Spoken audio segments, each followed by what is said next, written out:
Hey guys, let's go over layer blending modes in Photoshop. I'm going to try to avoid being really technical since you can find lots of information online regarding the different types of blend modes, how they function, the math behind them.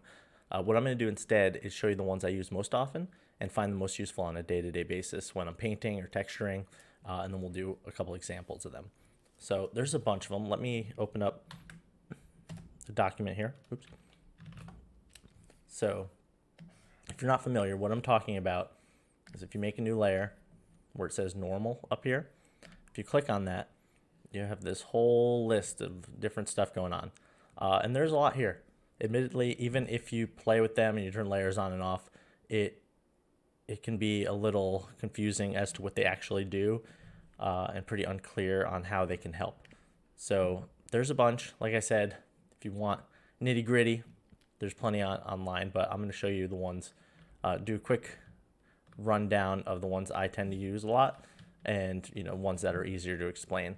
But in general, just looking through them here, the ones I would say that you use most often, that I find myself using most often, from a high level, is multiply, screen, color dodge and linear dodge, overlay, soft light, and then the hue, saturation, color, every now and then. The rest of them, hit or miss. I still play with them here and there, but not to the extent of the others. Sometimes just when I'm experimenting around. But let's go ahead and let's start just towards the top here. I'm not going to go through with darken, but if you're curious, basically does the darker color between the layer of what you see and then, or what you're painting down, and the layer underneath it kind of goes through on a per channel basis. Let me bring up an example. I'm just going to bring up a photo, then we can play around with it. So another picture I took at a local zoo. Good example pictures, why not? So in this case, darken as a quick one. I'll choose this color right here, just as an example.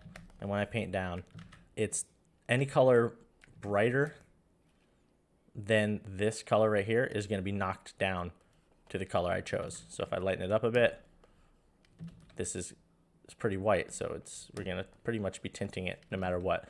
But down here, it's not affecting it at all. So if I choose a darker color, now all of a sudden it's affecting those pixels. So limited use case, you might find some uses for it. Similar mode to darker color. They sound very similar. What darker color does is kind of the same thing, except it fully replaces. It doesn't blend at all. It's going to fully replace that color.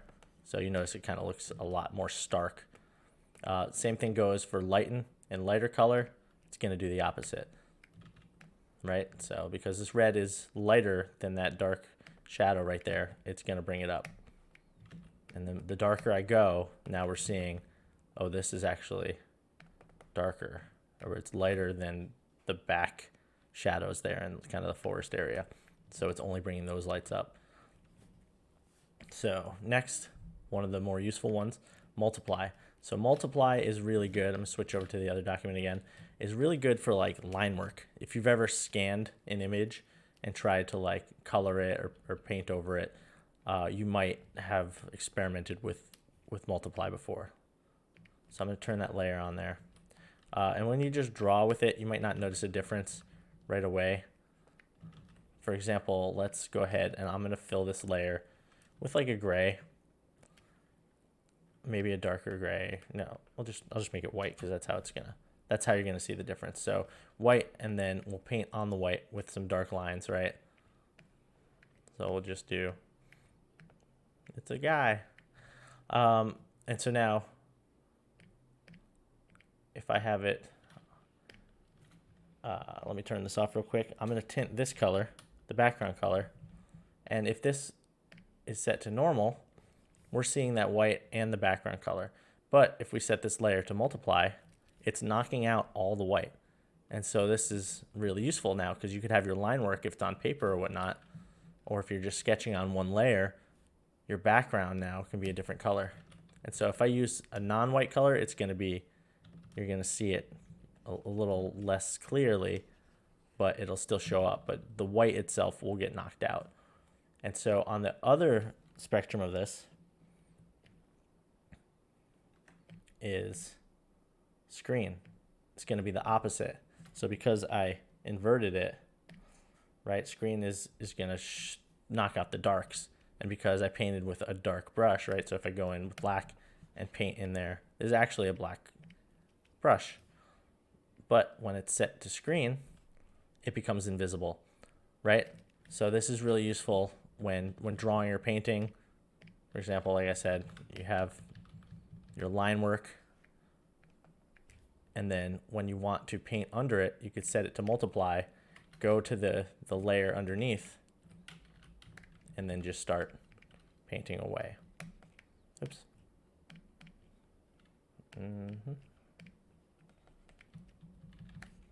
And the lines will stay there.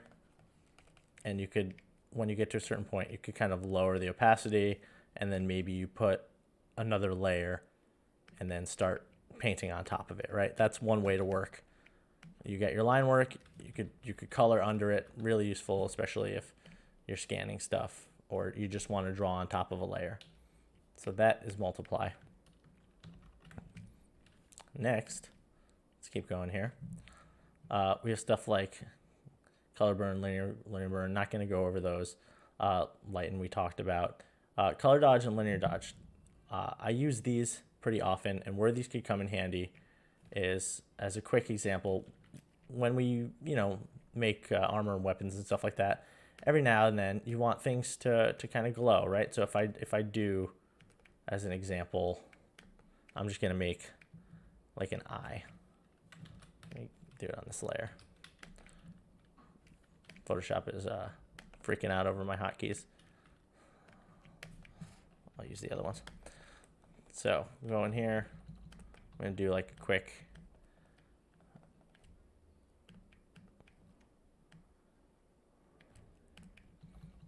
boom, boom.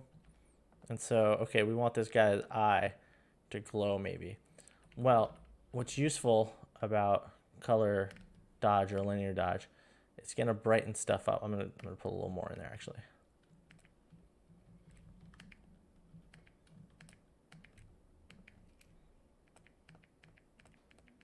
It's a little more visual interest, if that's what you might call it.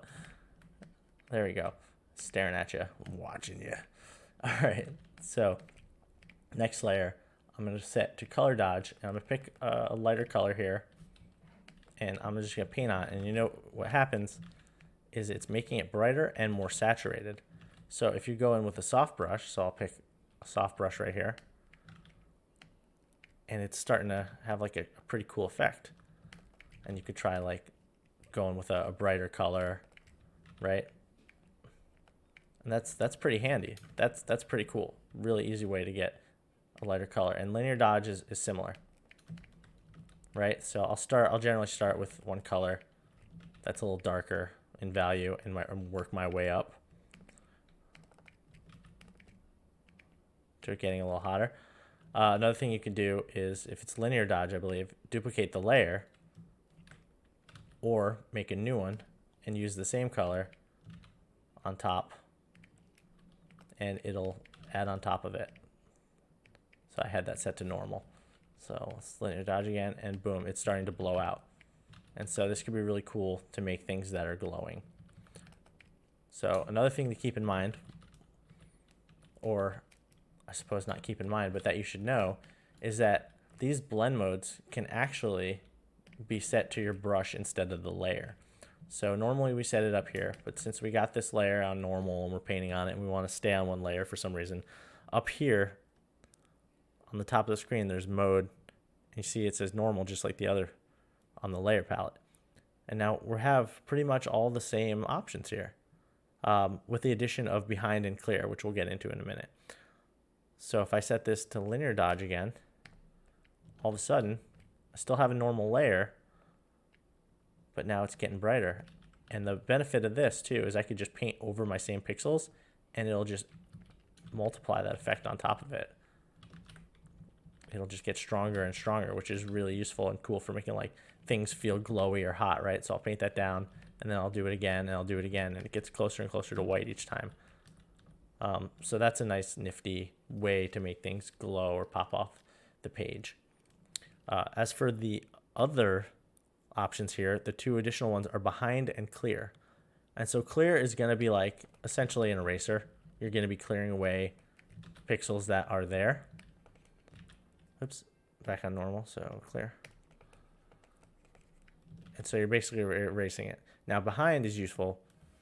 Can't say I use it too much, but it's good to know it's available. It's going to paint under whatever pixels, opaque pixels that you have there. And then some of the skin, if you call it that, right there is not fully opaque. So we're seeing a little of the color underneath it, but not under, for instance, the eye itself.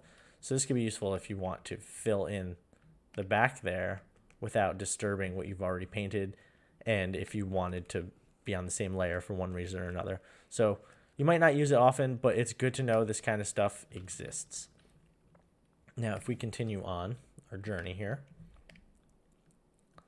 next one I want to talk about is overlay. Overlay, I think, is probably one of the most useful ones. Overlay and soft light. Soft light is kind of a softer version of overlay, a less intense version.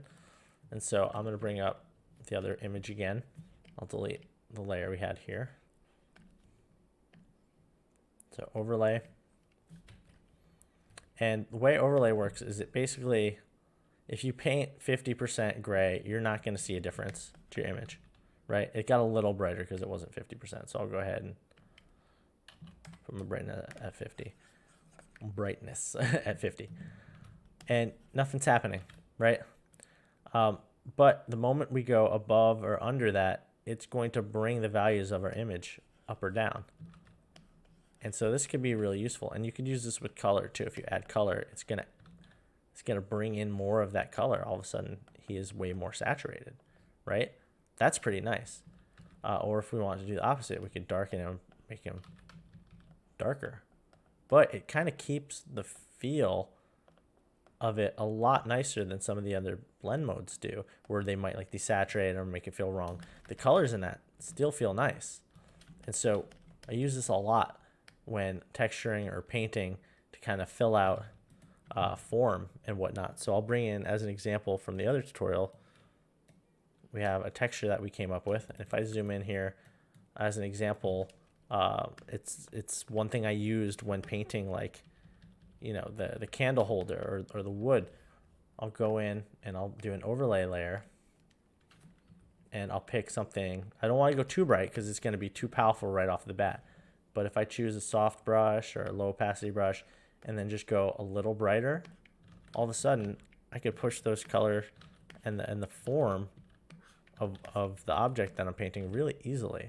If you want it to be stronger, you could push it up more, and then boom, all of a sudden it could feel like, oh, this is rounder, you know what I mean? Or pushing something into shadow more. And it doesn't disturb your base colors too much, which is one reason I like it. And so you can see just by adding a little color in there, again, we could saturate it without being too offensive to the original content. So I encourage you to play with overlay a bunch, seek out its limitations and what you can take it to do, and learn how to use it and incorporate it into your art. So that's a handy one. Like I said, with soft light, it's similar. I usually go to soft light if I want something that's not as offensive. So we can start with overlay again. I'll just do like a pink color, brighten it up a little. And then if I bring it down to soft light instead, see the contrast is not nearly as strong. It still tints it and everything, but it's just another option if overlay is too powerful. Otherwise, of course, you could always bring the opacity down. But I will use that as like an overlay replacement now and then. The other ones I want to talk about are hue, saturation, and color. They're pretty self-explanatory. For example, hue will just, that was the purple we painted there, and it's changing the color of whatever you have under it, the layers you have under it, to the hue that you painted on the layer that you blended or set the layer mode to hue. So we can go into our hue saturation and shift it around and see how it's actually changing it. What's good about that though is now you can edit it afterwards if you want to kind of displace where that color is, or you could paint a different color and that will get blended in just as well.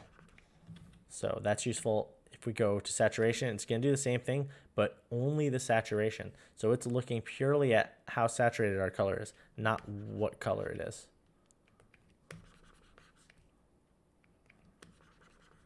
Right? And then with color, it's kind of a mix between the two. It's looking at the color and the saturation. And so it could be useful in its own right. I think I use hue and color every so often if I'm tinting things, if I'm not actually just using the adjustment layer. So they're still useful and worth knowing that, you know, they're an option for you. So let me get rid of this. Let's see what else we got here. I think that covered most of it. There's something else I wanted to share as well, which is when you do folders, right? For example, if I do, let's copy this as an example. I'm going to grab part of him and paste him in here. So I have a second piece of him in here. And then another layer, and let's say I'll just do overlay, or like we'll make it real obvious. We'll do lighter color. And see how it's replacing colors that were darker. Now, normally if you click the folder, it's set to something called pass through, and the lighter color effect of this layer is going to go and affect all the layers underneath, including layers outside of your folder. But if we take this and set it to normal instead, it's only going to affect the layer directly under it. So it's not as obvious the way I did it here. There we go. Maybe that makes it a little more obvious. Is that when I move that layer underneath, it's just blotting it out as if it's a regular layer now, instead of doing the lighter color effect. But having this guy in that same spot, it's now appropriately applying that lighter color blend mode. And so that's a really nifty way if you only want your layer blend mode to affect certain layers. Set this to normal, and then it'll ignore everything underneath it, or at least it won't apply it as lighter color. It'll apply it as like a normal layer. So that's useful to know as well. So those are the ones I use the most often. Again, multiply, screen. We got overlay, soft light, hue, saturation. I still encourage you to play around with the others. Just see what they do for fun. A lot of them are probably not going to have much use for texturing or concepting or whatever kind of art you're doing traditionally on the computer. But it's still cool to know what's out there, and I encourage you to look online. There's a lot of resources. Type into Google. They'll break down like the actual math on how things are blending, what's really going on behind the scenes, if you're really curious. And I do encourage it, just so you know, even if it's something that you might not retain or think about long term, it's good to just have a brief idea of, okay, that's how that works in certain situations, you know, that might come in handy. But in this case, these are the things I use for texturing and painting. Give them a try. Maybe they'll help you out.